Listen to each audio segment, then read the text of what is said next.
સ્વામી તારા રૂપે આજ શ્રીજી મળ્યા, પ્રમુખ સ્વામીના રૂપે આજ શ્રીજી મળ્યા. મારો આજનો વિષય છે સ્ટ્રેસ મેનેજમેન્ટ. સામાન્ય રીતે એક આપણે કલ્પના કરીએ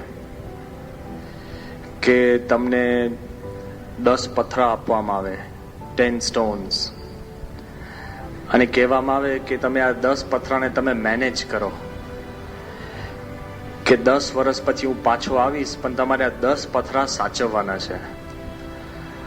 તો પથરા સાચવવામાં બહુ પ્રશ્ન નથી કે તમે જે ઠેકાણે એ પથ્થર મૂક્યા હોય ને અને 10 વર્ષ પછી પણ પાછા આવો તો એ જ ઠેકાણે તમને પથ્થર ત્યાં મળશે. જ્યાં મૂકે ત્યાં ટકે. પણ તમને કહેવામાં આવે કે તમને 10 મશીન આપીએ છે અને તમારે આ 10 મશીનને સાચવવાના છે. ટાણે કટાણે ઓઇલ પૂરવાનું, ઇલેક્ટ્રિસિટી જાય તો પૂરી પાડવાની, મશીનના પાર્ટ્સ બગડે તો રિપ્લેસ કરવાના. તો તમારે દર અઠવાડિયે મશીનનું ધ્યાન રાખો તો મશીન 10 વર્ષ ટકે. પણ પછી તમને કે પથ્થર કરતા, મશીન કરતા તમને 10 ઉંદરડા આપવામાં આવે છે, 10 રેટ્સ. હવે જોજો હા, કારણ કે મશીન તો જ્યાં રાખો ત્યારે સ્વિચ ઓન તો ઓન, બંધ તો બંધ અને શરૂ તો શરૂ. પણ ઉંદરડા હા, ગમે ત્યાં ફરે, ગમે ત્યાં રહે, ગમે ત્યાં કરે. હોશિયાર માણસ હોય એને ઉંદરડાના કેજની અંદર પૂરી દે તો સચવાય, પણ ટાણે એને ખાવા આપવું પડે. એમાંથી એક ઉંદરડું મરી જાય ને તો તમને પ્રશ્ન થાય કેમ નૈતિક જવાબદારી છે કે ઉંદર મરી ગયું. એક મશીન બગડે ને તેમાં નૈતિક જવાબદારી નથી.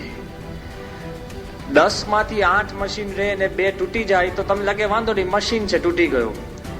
જ્યારે તમે જીવન જોડે ડીલ કરતા હો ને ત્યારે તમારે નૈતિક, માનસિક અને લાગણીની એની તમારી જવાબદારી હોય છે.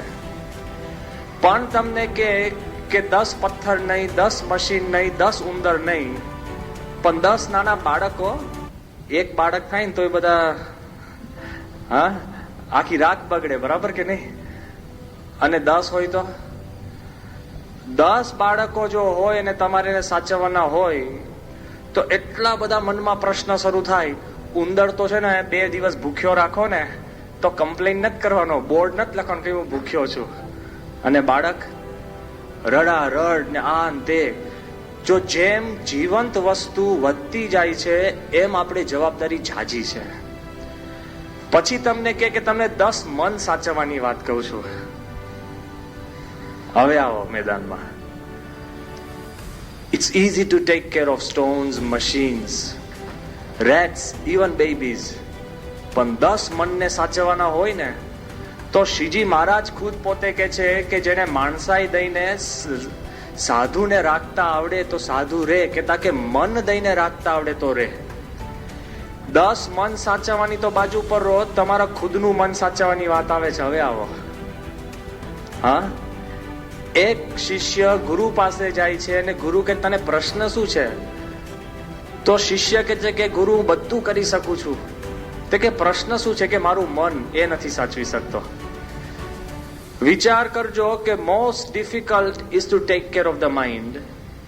અને સ્ટ્રેસ મેનેજમેન્ટ એટલે શું?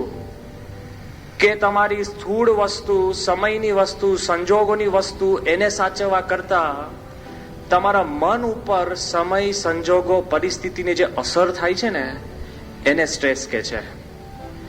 તમારે કોઈ કામ કંઈક કરવાનું હોય એ પ્રેશર કહેવાય, પણ એ પ્રેશરથી તમારા શરીર અને મન ઉપર અવળી અસર પડે ને તેને શું કહેવાય? સ્ટ્રેસ કહેવાય. પ્રેશર લઈ શકાય પણ સ્ટ્રેસ સહન કરી શકાતો નથી. કેવું છે કે મનનો ભાગ છે આમાં. પેલો કે આ માણસ 50 કામ કરી શકે, શાંતિથી કરી શકે છે, અને પેલાને એક આપો ને તોય પરસેવે રેબ જેબ ને આમ પગ છે ને આમ જેલી થઈ જાય, આમ હાથ હલે, એમને બધા આમ હલવા માંડે. કેમ પરિસ્થિતિ કેમ બદલાય છે?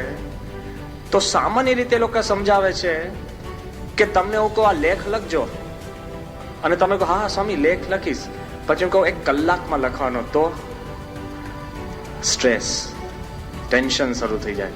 તમે કહો કે આ ટોપિક ઉપર તમે બોલી શકો એમ છો? કયું ટોપિક?